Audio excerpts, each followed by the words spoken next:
Sup, people. I'm super excited to drop my second interview of the year, and this one has been in the works for quite some time. In fact, I've been wanting to interview Matt Flisfeder after listening to his post-humanism interview on the Pill Pod and discovering that he was the one that facilitated the Jordan Peterson and Slavoj Žižek debate back in 2019 in Toronto. Ever since then, I've been following his work rather closely, and I think he is by far one of the most interesting up-and-coming Canadian scholars and public intellectuals, along with Matt McManus and Galen Watts, whom I've already interviewed on my podcast. So if you haven't listened to those interviews yet, make sure to check them out. As you'll hear shortly, I am completely captivated by Matt Flisfeder's ongoing work on a new form of structuralism and humanism, since it parallels my own research interests on Habermas's new structuralism and Jacques Maritain's work on integral humanism. In fact, this is why I launched my Integral Humanism newsletter and named my podcast Integral Facticity, which is a sort of shorthand for my own new form of structuralism, which I've been researching for the last decade or so through independent means. That said, if you're interested in my research or thinking on these matters, check out my website, metapattern.ca. So without further ado, here's my interview with Matt Flisfeder from the University of Winnipeg. As always, make sure to check out the show notes, and I can't wait to hear what you all think. Peace.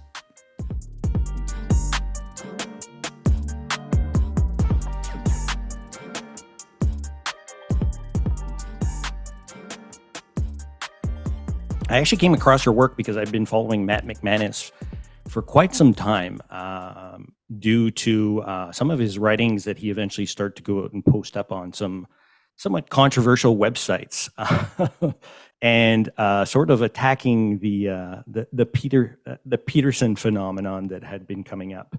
And I got very interested in some of Matt's work, and then eventually some of the articulations that he was starting to do around some of his writing on the rise of postmodern conservatism. And the guys over at the Pill Pod eventually released a sort of short video on Matt's work and his eventual book and stuff like that. So that's where I started to listen into their pod. And when you came on to go out and do the podcast you did with him on post-humanism, I was just blown away. I was like, yes, this is exactly what I had been wanting to go out and talk about for quite some time. And essentially, you just so beautifully highlight and point out the sort of performative contradictions in terms of postmodernism and posthumanism, and the new materialism type of work and research that you've been doing. So I'm just so just excited to get into that with you. But before doing that, I'm just kind of curious how you bumped into the guys over at the Pill Pod and how that kind of, you got invited on their podcast. So that's a great question. So first of all, thanks for your comments there. And I really like Matt McManus's work quite a bit. It was really by accident that I got onto that podcast. I think it was on Twitter.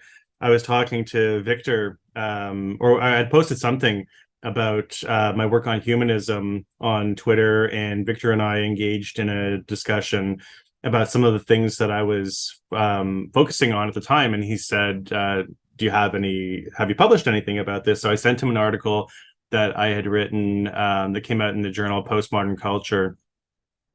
And he said, okay, well, let's have you on the show and we'll talk about it. And I went on the show knowing that some of the other guys on the show, Eric there, Dylan there, or Pills, they call him, there, I knew that they had some disagreements with my position. So I was kind of fascinated that they were going to have me on the show to talk about what I think is something that they're quite critical of. So I commend them for doing that. And I would have liked to have had a longer conversation with them and taken up some of the debates that or critiques that they might have of my humanist position, and had a longer conversation. But they were very nice to have me on the show and ask me some really great questions about my thinking on trying to reconceptualize what I call universalist and dialectical humanism, very much in the historical context of what we now popularly are calling the age of the Anthropocene, as a new geological period where it's said that the human culture civilization has had a geological impact on the formation of the planet. So I take some issue with the popular use of the concept of Anthropocene, and I went on the show and I had a great conversation with them about why that's the case. And it's a great, I mean, pod. I mean, particularly for me, anyways, it was a great introduction to understand your work. And I mean, for somebody that was, I mean, so neat. I mean, because when I was in school in religious studies, I mean, just got exposed to Habermas's thought tremendously. So obviously, the idea of the performative contradiction is a big sort of, I guess, idea or concept within his work in terms of his attacks on postmodernism. So once I heard you guys discussing all that, I was floored. I was like so super excited because I guess, I mean, unlike them, I mean, I'm not as well versed in Slavoy's work and Slavoj Žižek. And I know that, I mean, most of your studies, you actually studied with him. And well, not with him, but, covered tremendous amount of his work. And obviously all of your thinking is pretty much grounded in his philosophy in one way or another. And I mean, I was just not that attracted to his work till then. So for me, so I mean, you totally exposed me to or encouraging me even more now today to go and start diving into his work in a sort of more in-depth fashion. So just thank you for that, because I just couldn't see the appeal of Zizek all the way up until that particular point. I was just, almost, even before kind of getting exposed to Matt's work, I was almost falling into the sort of Petersonian sort of world reactionary sort of motif because of what I actually experienced in university. Yeah. And well, I mean, pretty much what I shared with you. I mean, I left academia in a sort of bitter, sort of sweet way, in the sense that, like I was faced basically, I graduated in 2013. So when I was, contemplating to go and move on to graduate studies, I was faced with that sort of reality of, do I want to go and keep on going on with my studies in this sort of landscape and discourse that was just tremendously so like suffocating in a certain way, particularly at my university up at Concordia. Mhm. And I just assumed pretty much that sort of Zizek was kind of within that sort of realm of thinking and stuff. Until I got exposed to obviously Matt McManus's work, the guys over at the Pill Pod, and I eventually discovered that, wait a minute, there is this sort of left-wing sort of thought that doesn't go out and fall into the area of identity politics. And it doesn't necessarily actually go out and doesn't necessarily equate with sort of standard Marxism.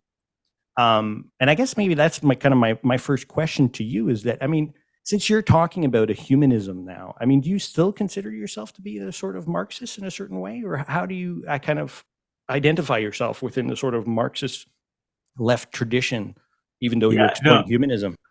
no, that's a great question. And I guess the first thing that I'll point out is that, well, first of all, I'll say yes. I mean, I very much do consider myself working within the realm of Marxism, the history of Marxism, Marxist critical theory, his critique of political economy, and his critique of capitalism. I still very much see my work as involved in that project. But I should say right from the get-go, I think that one of the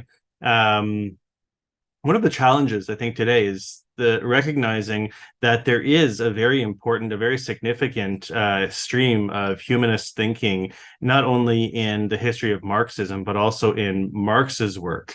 One of the things that I'm trying to do with my current project on universal dialectical humanism is, on the one hand, I'm someone who has been very much influenced, as you said, by Zizek's work, and I have a few more things that I can say about Zizek's work based on the comments that you just made. But also, I've been working through the theories of Louis Althusser.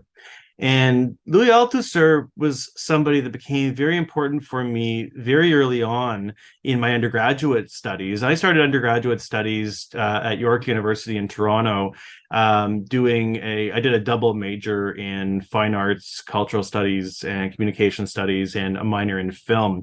And it was more or less a studies on visual culture. And so much of the theory that was coming out in cultural studies and film studies and media studies in the 80s and 90s was influenced by the work of Louis Althusser, his conception of ideology, his conception of subjectivity, his conception of ideological interpolation. Anybody who's studied cinema or screen theory knows that Althusser's conception of ideology and interpolation is tied to the way we imagine the ideological impact of cinema on the spectator's subject, for instance. So Althusser was very important to me early on. And one of the reasons I got interested in Zizek's work was in Althusser, I had some questions as at that point, not as much of an expert in his work, but some of the questions I had were I was really thinking about, how in fact does ideology incept itself into the mind of the subject? And these were some of the questions that Zizek was asking very early on in his first book in English, The Sublime Object of Ideology. And he develops a kind of a comradely critique of Althusser's theories of ideology and subjectivity. So Althusser and Zizek have been very important for me overall. But the more I studied Althusser, the more I learned about his critique of theoretical humanism in the 1960s and his challenge to the history of theoretical humanism, his development of his conception of theoretical anti-humanism, his conception of the epistemological break between Marx's early writings, specifically in the later published 1844 philosophical manuscripts. He really sees the real Marx maturing sometime after the German ideology, and much more so in his major work on Capital Volume 1, 1, 2, and 3, and so on. And Althusser's anti-humanism, it's important to contextualize historically, because at the time, with the rediscovery of Marx's 1844 philosophical manuscripts, there was this popular emergent form of Marxist humanism in Europe, in Germany, and in France in particular. In France, with people like Henri Lefebvre, for instance, was a proponent of Marxist humanism. Others who were influenced by Marx's 1844 manuscripts, the work of Jean-Paul Sartre, for instance. Sartre, of course, influenced other Marxist radicals like the Situationists, the work of Guy Debord. You can definitely see the development of Sartre's existential Marxism in the work of Debord in Society of the Spectacle, and the humanist element of Sartre comes through in that way. So, and then the other thing too, of course, was in the process of de-Stalinization in the Communist Party of the Soviet Union. Under Khrushchev, the Communist Party adopted what they called official humanism, which for them was a way of expressing a view of an attempt at peaceful coexistence between East and West. So this is what was going on all around Althusser. And I should say that the French Communist Party, of course, too, as a Stalinist party, as a party that was basically always aligned with the Communist Party of the Soviet Union, they too started adopting this official humanism. So this was something that was around Althusser at the time, and he was starting to see how his concern was that the adoption of humanism was going too far towards the adoption of a bourgeois, liberal, democratic, or social democratic, you might say, conception of Marxism. So today, it's interesting because so much of the anti-humanism, or the theoretical anti-humanism that we see in contemporary Marxism, I think carries the trajectory of Althusser's theoretical anti-humanism. But it is noteworthy that humanism is something I still believe has been central to Marx and the Marxist project generally, especially when we think about the way that, as George Lukács described the process of reification, which Mm. he developed by drawing on Marx's conception of commodity fetishism.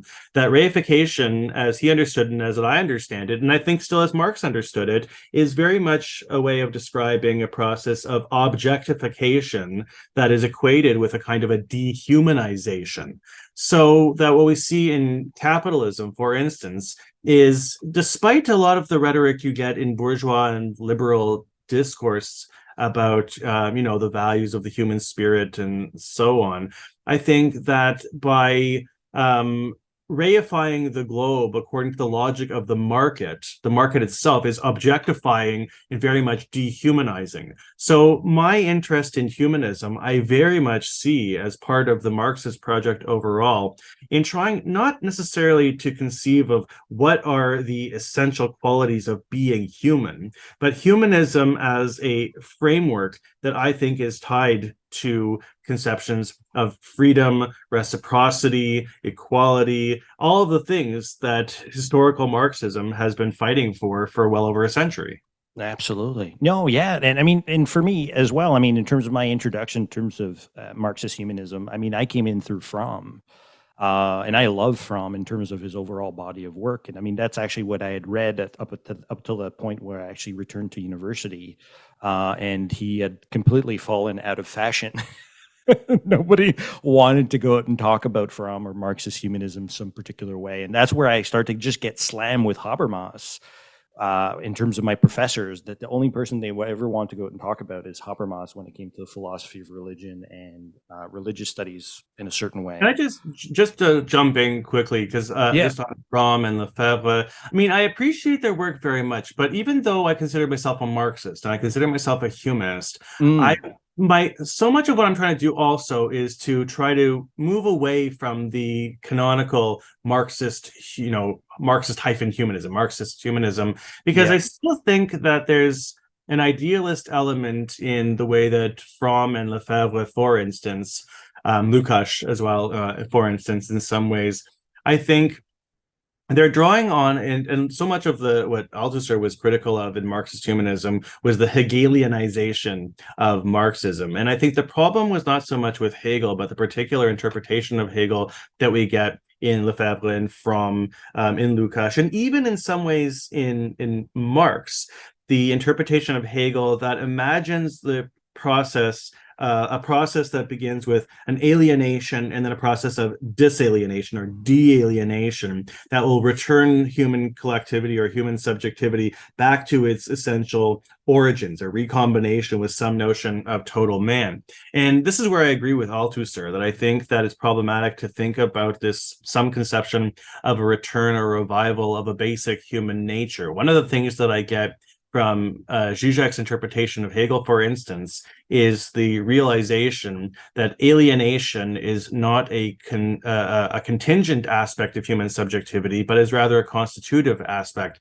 of human subjectivity. Very much in the sense, if we think of freedom, freedom is not the freedom to have it all. In my interpretation of it, freedom is the freedom to make effective material choices, and in every choice we make, we at the same time are losing all of the other options. We're alienated from all the other options that we have available to us. So I think that it's difficult and problematic to conceive, as Fromm does, as Lefebvre does, for instance, of some kind of disalienation that returns us to some kind of complete, total, whole human existence, some kind of recombination with nature. I find this to be too idealist and too utopian. When I talk about humanism, the basic idea that I have is to center human interests and human needs, and historically variable human needs and human interests.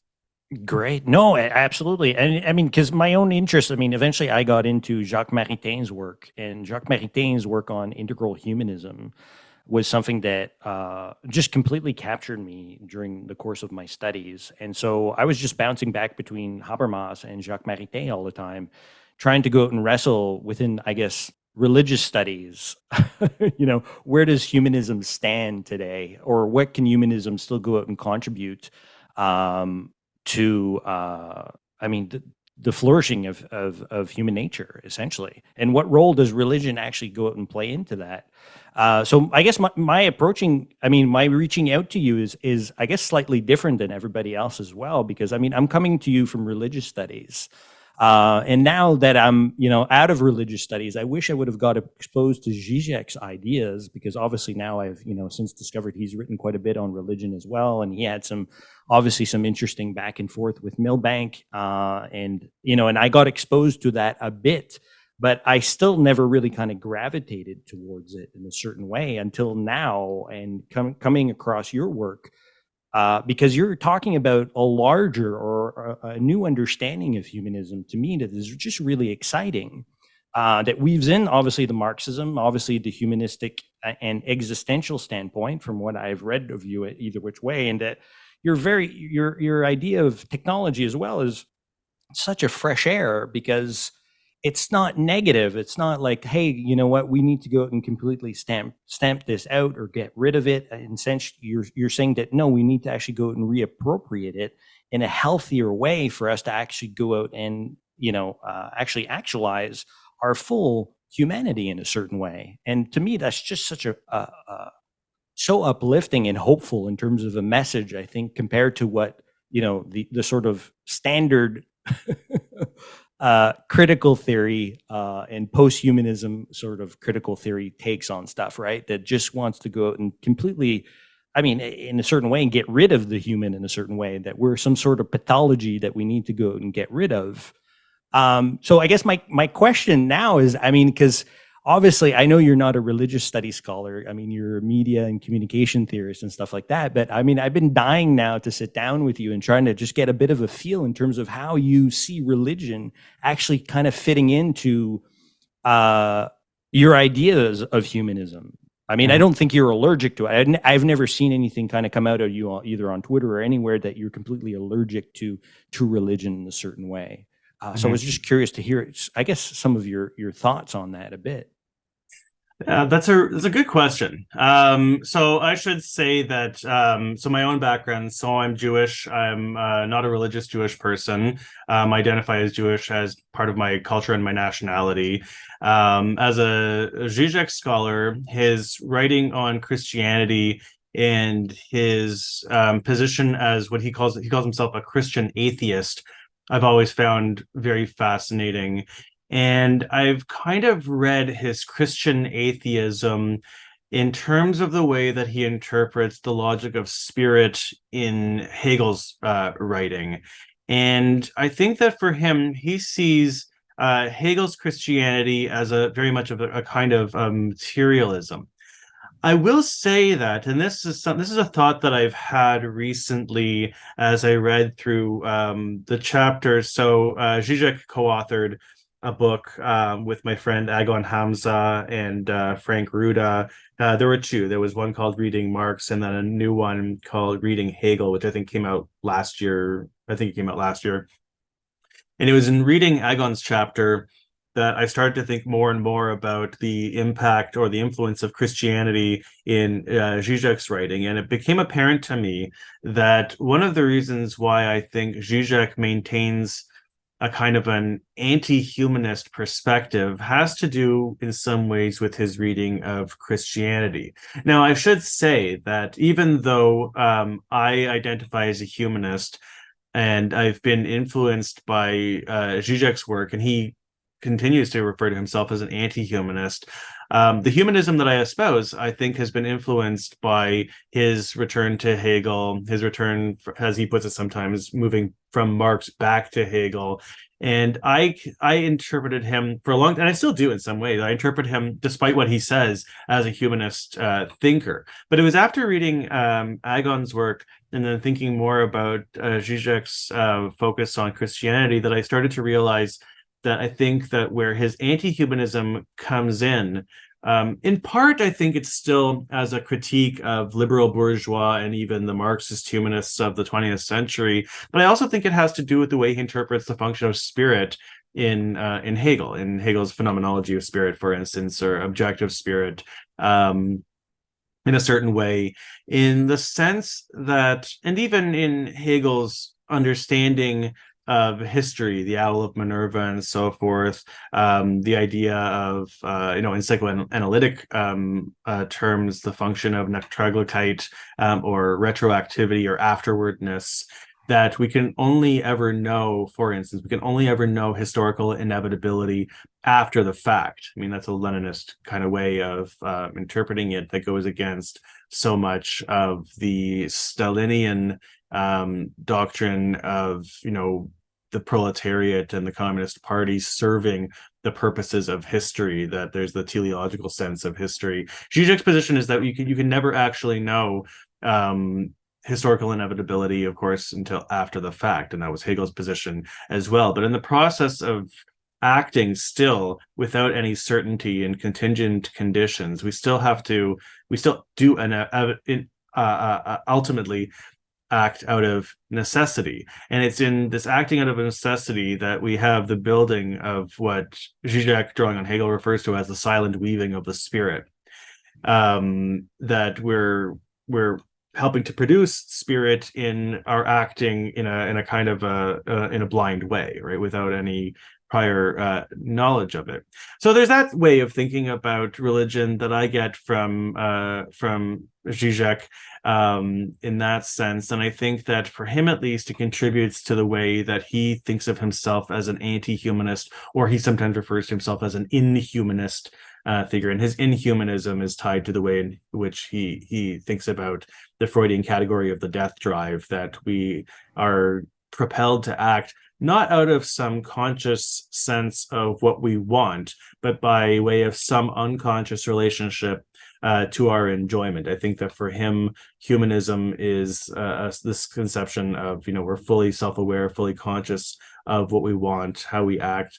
And I think there's a parallel too in Althusser. One of the things that Althusser says, and I agree with him, is that the thing that aligns Marx and Freud is that they both produce in different ways a critique of the bourgeois humanist conception of the fully self-aware, fully individual, free subject. Marx challenges this notion with his conception of history as the history of class struggle. So it's the class struggle that is productive of history, not individuals with a free, fully self-aware self-consciousness. And Freud, of course, challenges the bourgeois conception of fully self-aware subject with his discovery of the unconscious, that there's an aspect of our subjectivity that we're not aware of. So that both Marx and Freud are challenging this bourgeois conception of a humanist subject. And I think that that's one of the things that Zizek wants to do too. But for him, I think that he adds in this dimension of the silent weaving of the spirit as another dimension of how the individual human subject is not always fully self-aware and reconciled with their own agency in that way. I mean, other than that, I haven't given the spiritual side of religion that much thought in my own work. And I think that for some people, just coming back to my own identity, that for some people, I think that this is difficult to understand when it comes to Jewish people, because I think that many people see Judaism only as a religion, right? As a religion, whereas I think that the majority of us Jewish people see ourselves not just as a religion, but as a nationality and as a culture. And as a nationality and as a culture, being Jewish has been very much a part of my identity and the way that I perceive and understand the world, the way that I understand the antagonisms that are present politically in the world in many different ways, locally and of course internationally, in terms of different geopolitical conflicts and inter-imperialist rivalries. And of course, the struggle against anti-Semitism has been something that's very much in recently I've been writing about this in the framework that I use to grapple with my own conception of humanism. And it comes back to, in some ways too, in it's a controversial piece of writing, and I have criticisms of the second half of it, of course, but Marx is on the Jewish question from 1843. But in the first half of it, when he's challenging Bruno Bauer, for instance, Bruno Bauer argues that if the Jews want emancipation, then they should just stop being Jewish. I mean, that was more, just to be reductive here, that was Bruno Bauer's argument. And Marx comes back and he says, no, the problem is not that Jews are not free because they won't give up being Jewish. The problem is that we live in a world that has not yet produced full human emancipation. That universal human emancipation should be our goal, although political emancipation, which the Jewish people, of course, have and had, at the time, in some ways, when Bauer was writing, when Marx was responding, had political emancipation, which is, freedom of religion, for instance. But the problem is not about renouncing your cultural identity or your religious identity or your national identity, but the objective is to contribute to and participate in the universal struggle for human emancipation. So there's something in the way that Marx was writing about the coincidence between the struggle for a Jewish emancipation and human emancipation that I think still sticks very much with me in the projects I'm engaging in right now. Beautiful. I mean, because for me as well, I mean, the reason why all my professors in religious studies all gravitated towards Habermas was because of how seriously he took the idea of what happened around the Holocaust, right? So they were, and most of my professors, a few of my quite a few, a handful of my professors were Jewish, and they were wrestling with the idea of, kind of post-Holocaust theology and what does that actually go out and mean to actually go out and be Jewish.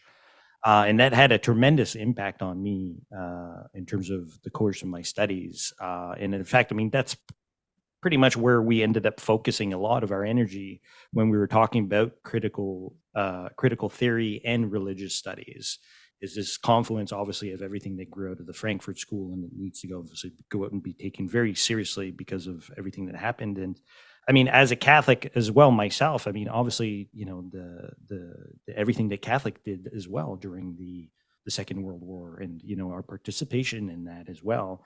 So, all of my professors were all post-Vatican II sort of theologians, or exploring the question. We can't go back, we can't regress to anything past previous to Vatican II because of the ideas of relations with the Jewish people and stuff like that. So I guess, but my question is this: is that, I mean, because obviously Peterson now, I mean, because I shared McManus's sort of article that he put out on God and politics, comparing Zizek and Peterson.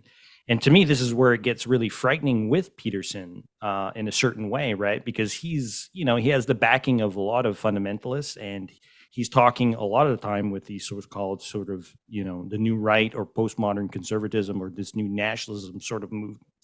And they're talking about this idea of sort of reviving some sort of Christendom.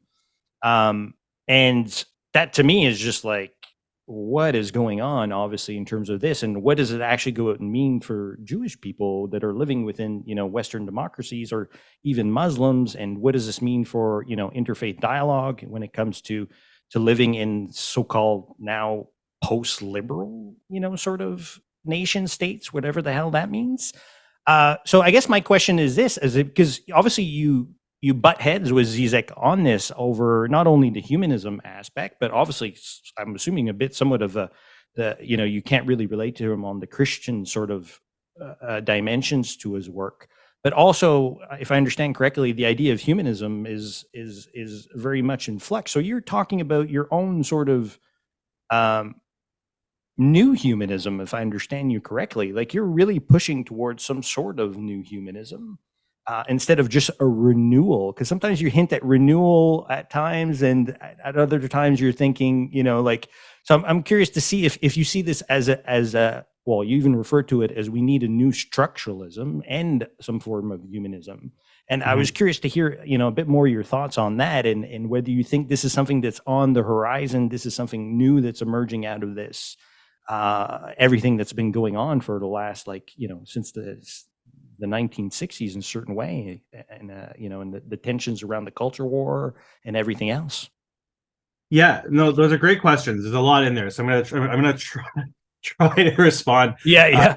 do a lot because I mean, there's a lot that I want to say on the points that you're making. I think you're making a lot of great points.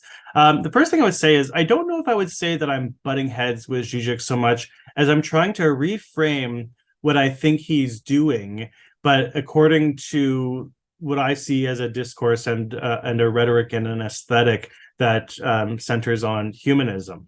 One of the reasons why, now I get it, that it's, sometimes it looks like what I'm doing is a new humanism and sometimes it looks like a renewal.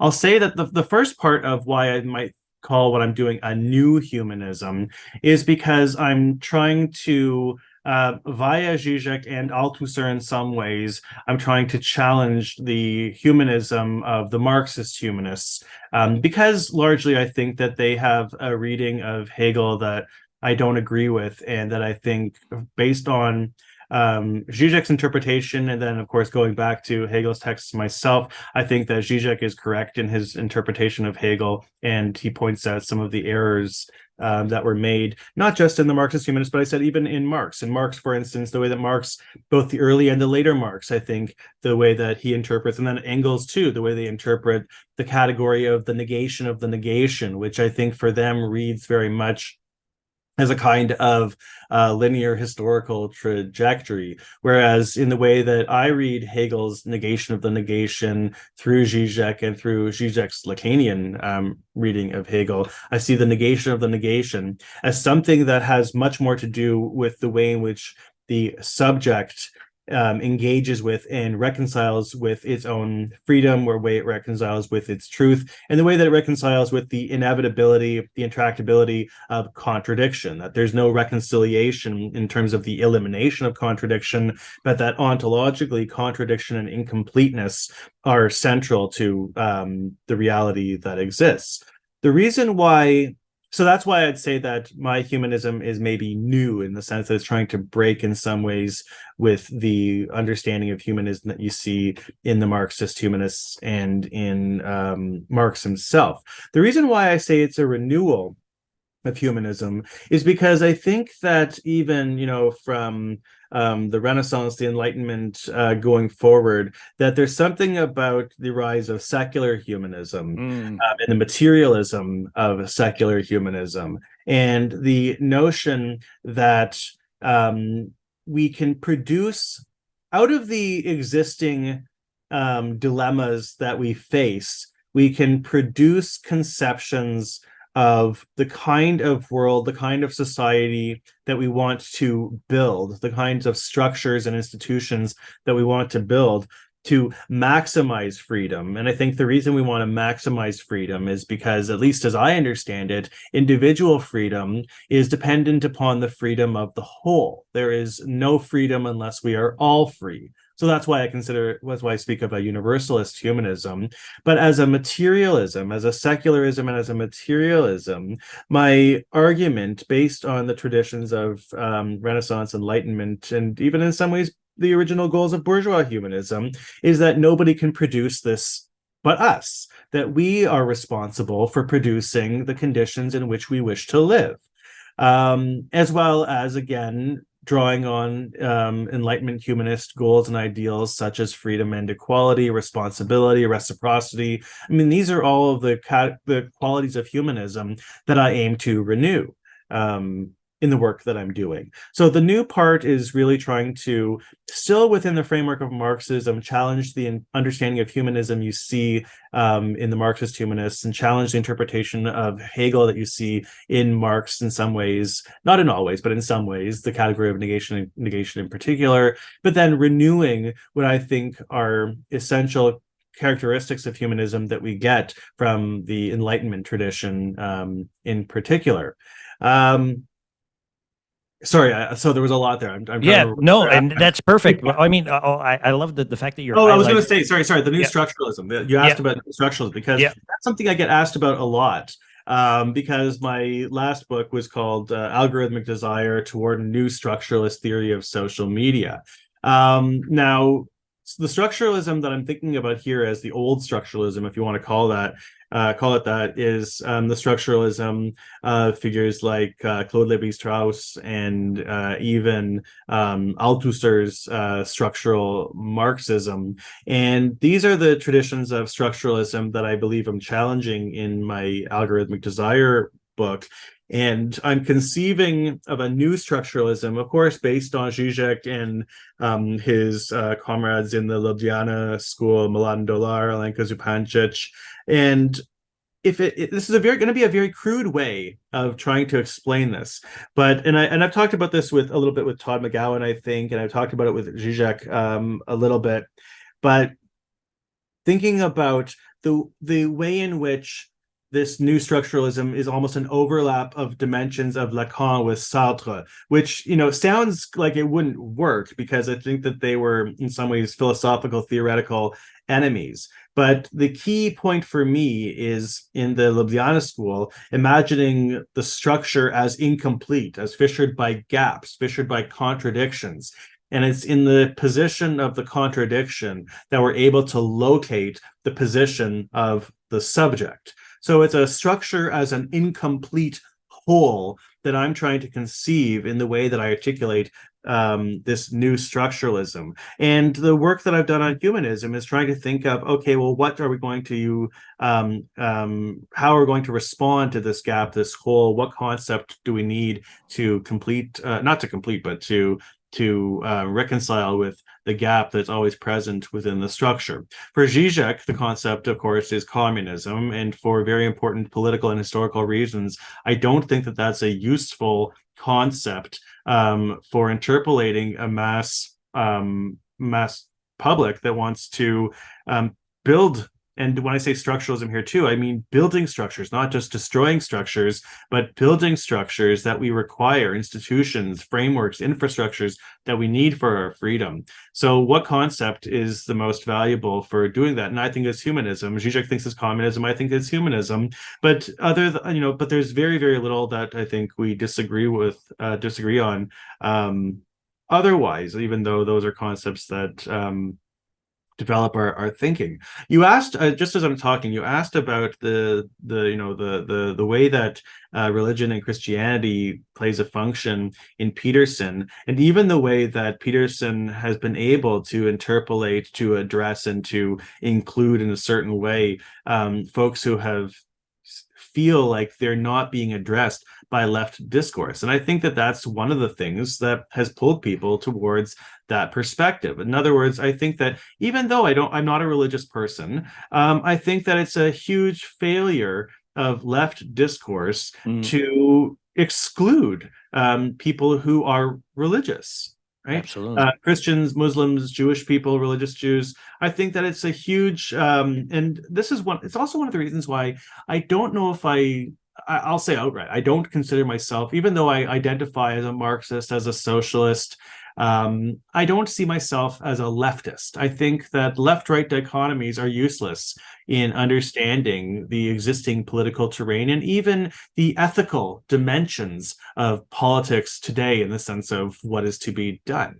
I think I much prefer thinking in terms of concepts and material projects of building rather than aligning ourselves in terms of forms of groupthink, which is what I think left and right does. Yeah.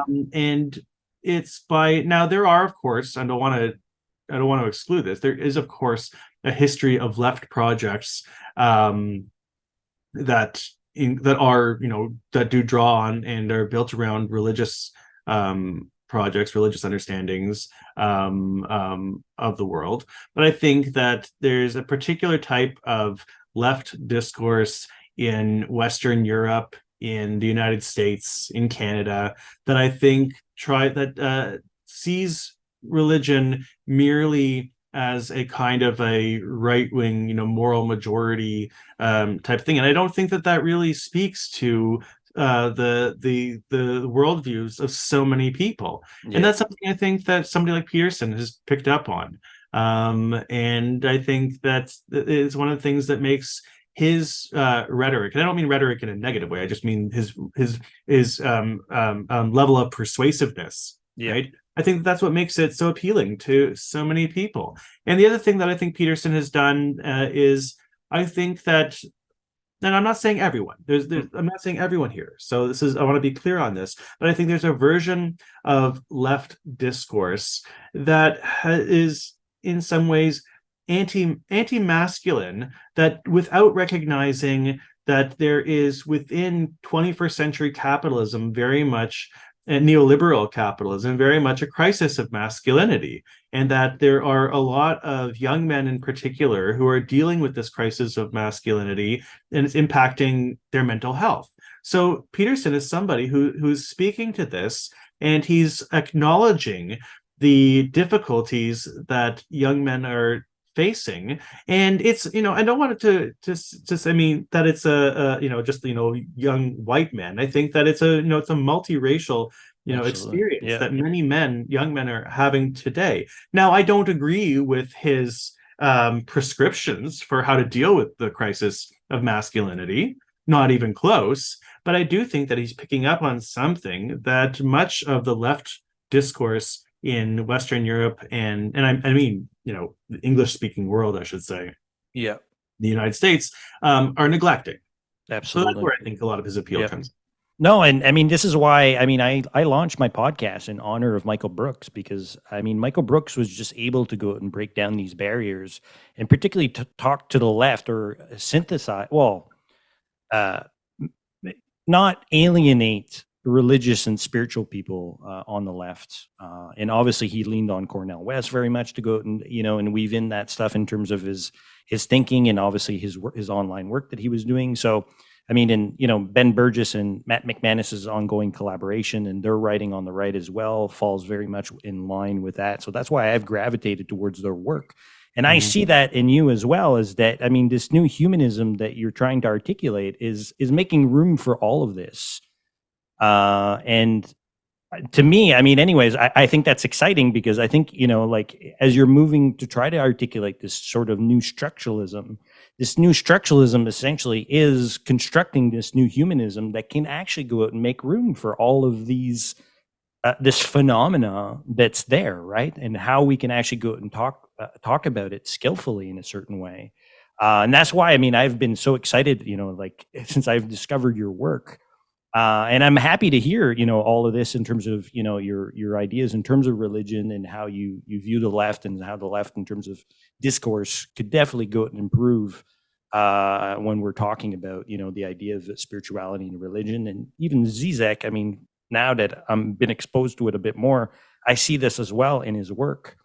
I just want to say, with Zizek's work, I think that many people first encounter Zizek from his popular writing and even some of his short political books. As I said before, I got into Zizek beginning with his philosophical work, and I think that that's what people, popularly, not everyone, of course, but popularly tend to ignore. And I think that studying his key philosophical texts, for me at least, and I encourage folks, it brings insights that I don't think that we get in the short online think piece. My very good friend Clint Burnham wrote a chapter for a collection I edited with my friend Louis Paul Willis, Zizek and Media Studies, a reader, that Clint wrote a piece, and then I think it appeared later on in his book, Does the Internet Have an Unconscious, on is Zizek as an internet philosopher, because Zizek is not somebody, he doesn't use social media, he doesn't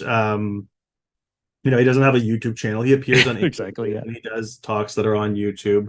But I think that that's many people's first encounter with Zizek. And I think that once you get the Zizek bug, going into a lot of his philosophical writing, I think what opens people's eyes to some of the philosophical logic behind what appears to be his very controversial public statements.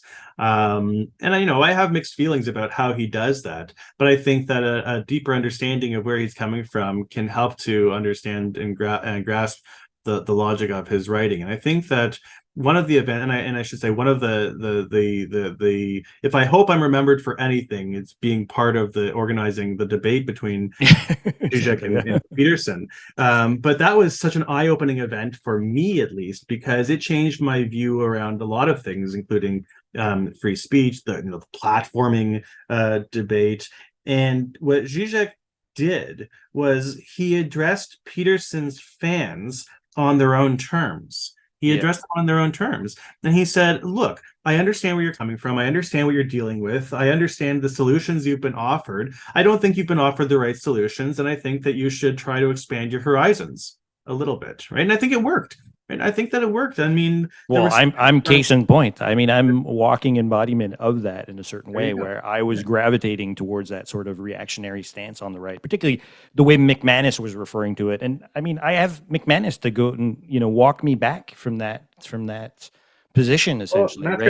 And I just saw Matt in Toronto about a week ago or so, and we had drinks, and it was great to see him. I didn't see him for long enough. Him and Victor from the Pill Pod, we hung out for a little bit, and I wish I had more time to spend with them. But those guys are great, and I think that they're doing yeah, amazing work.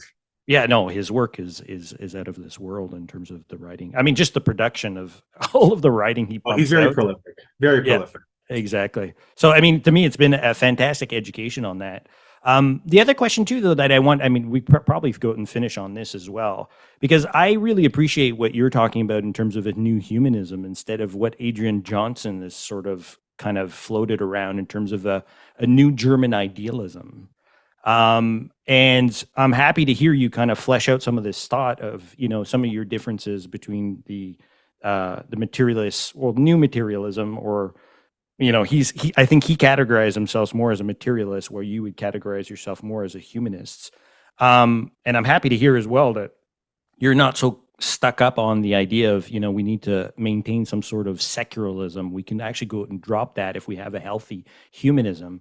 So I was curious to hear, I mean, because I've started reading his new book on New German Idealism because of Chris Sator. I had him on my pod to go out and talk about, all of the excitement and the rave of people that are gravitating towards German idealism today. And to me, this, in a certain way, I see it as almost a form of regression on the left, as somebody that's been exposed to Habermas. And I was curious to go and kind of get your take on that in terms of Adrian Johnson's work, and if you think that his materialism or new German idealism is in contradiction or in tension with what you're trying to articulate in terms of a new humanism.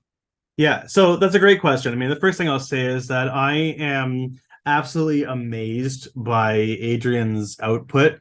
I'm a little intimidated by the not just the amount of writing that he does, but his archive and his body of knowledge. When I read his books, I find that I'm constantly learning so much. The one thing I really, really dislike in Adrian's work is his referencing style. So I constantly have, I have bookmarks like at the footnotes and the reference. I have to constantly go back and forth, and I wish that he was a little bit more clear on the sources that he's citing in his work. Not that he's not clear, but it's very difficult to dig through his work to try to find everything. But I always find that I'm learning so much, especially in his series. He's got the 2 volumes, and there's supposed to be a 3rd volume, his Prolegomena to Any Future Materialism. I think that's what it's called. And the 2nd volume has been central to a lot of my thinking, especially around the history of materialism in Marxist thinking from Engels forward. Some of the writing he's done in Althusser that I've mentioned here, I've definitely learned from Adrian's writing. And I wouldn't say that he's a materialist versus I'm a humanist, because I think of my humanism very much as a materialism. And despite the fact that I do think it's important to include people who are religious into emancipatory thinking, the materialism that I espouse is very much tied to my secularism. And I mean that in the sense that it's driven by human subjects and collective humanity taking responsibility for the material conditions that we create and build ourselves. So my humanism, I still think very much as a materialism. I think of it as a dialectical materialism, and of course drawing on Zizek, not dialectical materialism in the Stalinist sense, where the dialectic, I think, is still one that's built around this teleological notion of a reconciliation with some whole at the end of history, and not a dialectical humanism in that sense, but a materialism that is dialectical in grasping the presence of real material contradictions. And in the face of real material contradictions, we human subjects are capable of transforming and changing the material conditions in which we find ourselves, structurally, institutionally, at the level of infrastructure, but even at the level of, say, the medical sciences or the environment, where we can't necessarily wholly change those material circumstances, but we can learn about them and we can understand them. And in learning about them and understanding, we can make changes to ourselves, and in order to improve the quality of our health and the quality of our living. You mentioned before the perspectives that I have on technology, and I think that this is something worth bringing up on this point too, because Susan Buck Morse, I'm trying to remember where I read this, but Susan Buck Morse had this really great point about how the issue with technology is not that it's technology or humanity versus technology or technology versus nature, but that technology is always very much a way that we understand the human relationship to nature, and that there are different social and political ways of organizing our relationship to technology and thus to our environment. For instance, there is a capitalist way of relating to nature that we understand through the development of technology and capitalism. There can be a socialist way of relating to nature via the technology that we use. And there's no way to conceive, as far as I'm concerned, a human society that is anti-technology. I think that so much of our development and so much of our living is dependent upon various different types of technologies, whether that's communication technology, whether that's medical technology, for instance. I mean, I don't think that we can have a thriving human culture and civilization if we decide that we're just all going to be Luddites and reject technology. I think that we have to change the way in which we relate to technology in a certain way. On that point too, I disagree with a lot of the ideas around the so-called metabolic rift, the rift between humanity and nature. I don't think that there's been a rift between humanity and nature, but we have just different historical ways of relating to nature in different ways. So we haven't broken it, and we can't, then heal the wound that we created.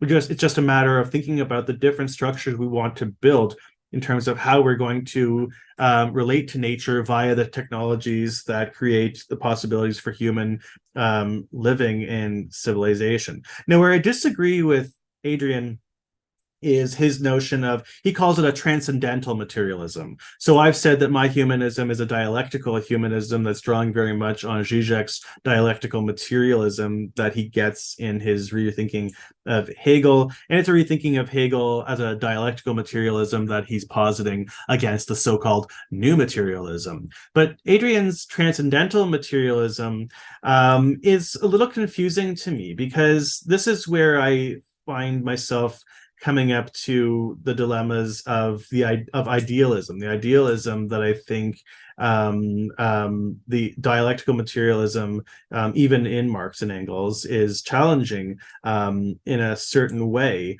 And I'm not really sure where Adrian wants to take this idea in terms of its ethics, in terms of what is going to be done. I know that at the level of the sciences, for instance, he draws much more on Catherine Malibu and the idea of brain plasticity, neuroplasticity, whereas Zizek is drawn more towards quantum physics. And for me, at least in terms of Zizek's ontology, quantum physics makes sense as an influence if we think about the idea of an incomplete reality that is only developed as subjects interact with reality, right? The Schrodinger's cat, if you want to use, you don't know the real reality until you make an act that the presence of the human subject has an impact on the production of reality.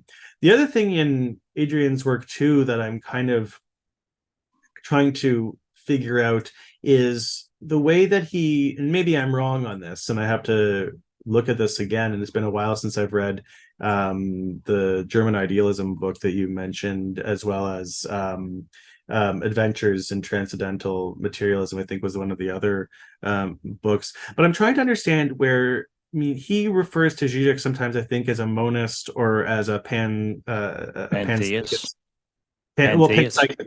Okay. Sorry?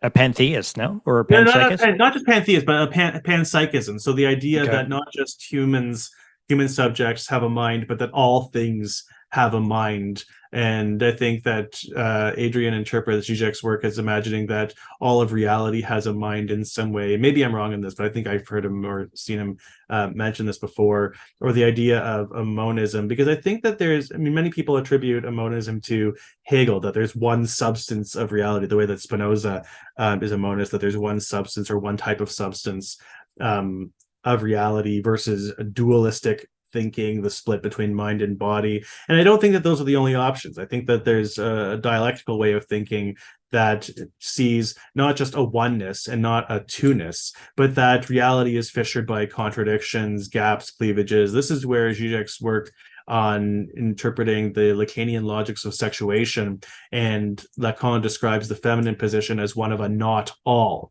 That Zizek says reality is not all, reality is not whole. And because it is not whole, that's why we experience contradictions in being, and that's why we experience contradictions in the sexual relation. That's why we experience political contradictions. If reality was whole and complete, then we wouldn't be faced with these existing contradictions that emerge as forms of political subjectivization.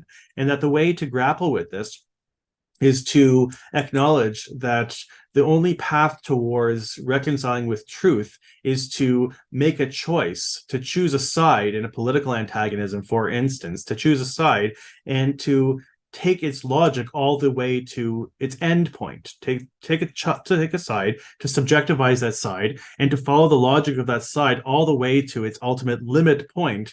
And that's where we can discover truth, and truth as incompleteness of reality, where we are forced to make a choice. You're in a situation, you have to make a choice, and that choice is not going to be a choice that gives you everything you ever wanted. You're going to lose something in that choice, but losing that something in that choice is both a sign of the fact that our subjectivity is constitutively alienated, but it's also a sign that because there is no guarantee to our action, because we don't get it all, that we are still ultimately condemned, if you want to put it in Sartrean terms, condemned to be free.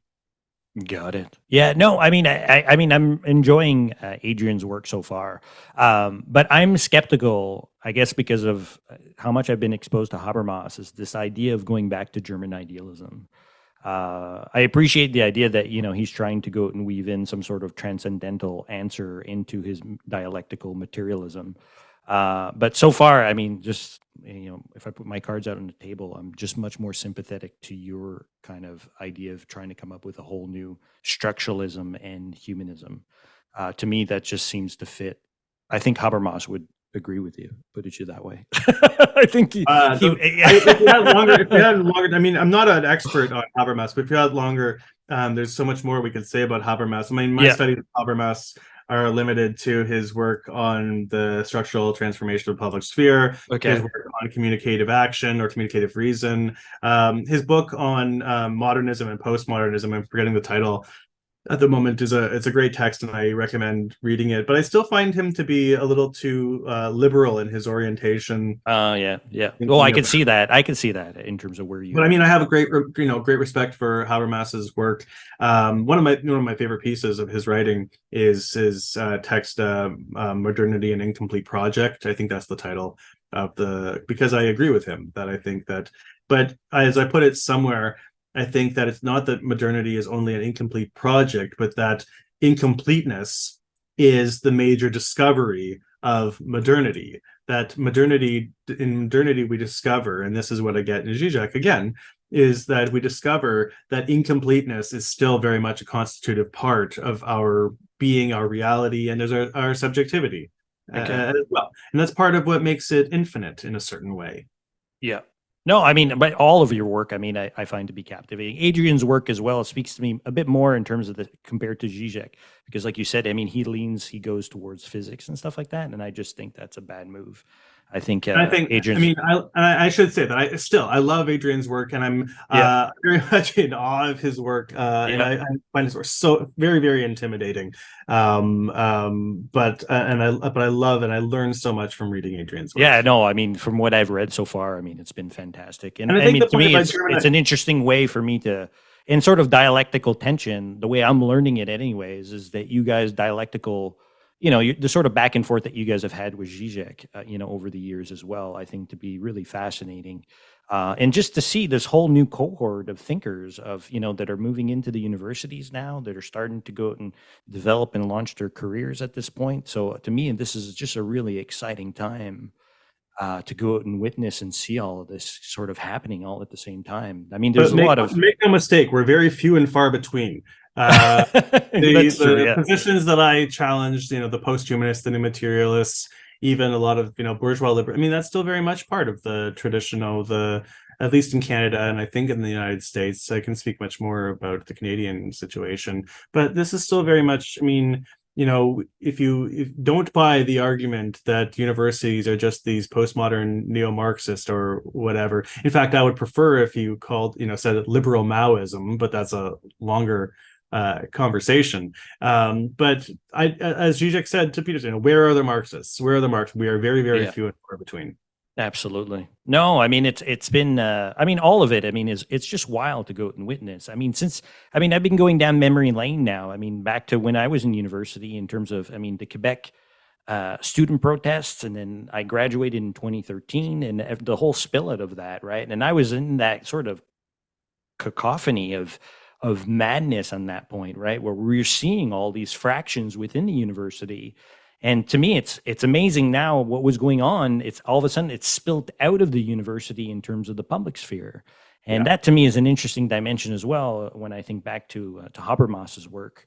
And you're coming back to technology too. I mean, I could probably talk to you a lot about that too, is the idea of instrumental reason, obviously within Habermas's work, right? And how Yeah. that can go out and just destroy humanity if we don't go and keep it in check in a certain way.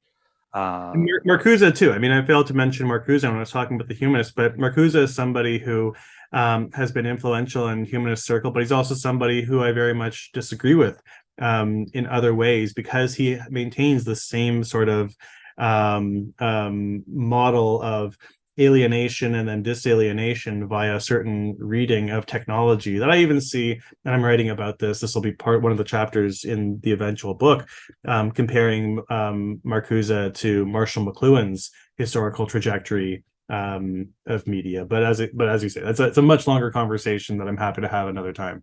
oh, great. Yeah, no, and I mean, maybe we can go and end on that too. I mean, because essentially this research that you've been doing on humanism essentially has been a grant for a number of years now, which is, if I understand correctly, I mean, this is priming you to release a book on this, a formal book at one point or another, I think, is it? Hopefully sooner rather than later. It's about 60% complete, I would say. It's not going to be, I mean, when I imagine it was a very, very big project that was going to, in the end, try to dive into a deeper understanding of what I think of as, against Althusser, the anti-humanism of the Stalin period, especially after the 1936 Constitution of the Soviet Union, the influence of socialist realism, or the debates around socialist realism versus the avant-garde in the Soviet Union, and that's going to have to be a project for another time. But there's just a couple more things that I want to get down on paper, and hopefully in a few months I'll have it done, but it's close, and I'm excited about having it come out. Well, either way, I mean, the papers you've released talking about all this have been amazing, and I'll make sure to go put that in the show notes and stuff like that for people to go out and check out. Thanks for saying that. Yeah. I mean, it's been so much fun to go out and see that, you know, the slow leak of your thinking around some of this stuff through this work. Stay tuned. There's more coming out. Super. Okay. Well, listen, I mean, I really appreciate your time. And again, I mean, if you have more work in the pipeline, eventually I'd love to come back around and have you back on and even flesh out some of this thinking as well. I'd love to hear you go a bit more toe to toe with Adrian Johnson's work, because I feel that there could be a real fruitful back and forth there, along with the back and forth that you guys have been doing with Zizek all these years and stuff like that. Yeah. So, no, sounds good. It's been really fun, and I really appreciate you having me here to talk about these ideas. I really had fun talking about this.